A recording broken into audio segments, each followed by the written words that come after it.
இன்றைக்கி நிறைய மக்கள் என்ன பண்ணுறாங்க, பள்ளிவாசலில் குறிப்பான இடத்துல இந்த இடத்துல நான் இங்கே தான் உட்காருவேன் அப்படின்னு சொல்லி முடிவு பண்ணிவிட்டு கரெக்டாக அந்த இடத்த நோக்கி வராங்க.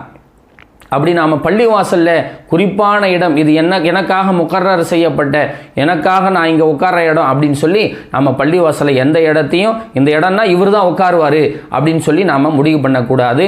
அது அல்லாஹ்வுக்கும் ரசூலுக்கும் கோபத்தை தரக்கூடியதாக இருக்கிறது. என்ன சொன்னால் பள்ளிவாசல் இப்படி இடம் பிடிக்கும். பள்ளிவாசல் பொதுவான இடம், அது யார் வேணாலும் எங்கே வேணாலும் முன்சஃபில், ரெண்டாவது சஃபில், இல்லை முன்சஃபில் குறிப்பான இடத்துல இவங்க தான் உட்காரணும், இவங்க தான் போகணும் அப்படிங்கிற எந்த ஒரு கட்டுப்பாடும் இஸ்லாத்தில் இல்லை.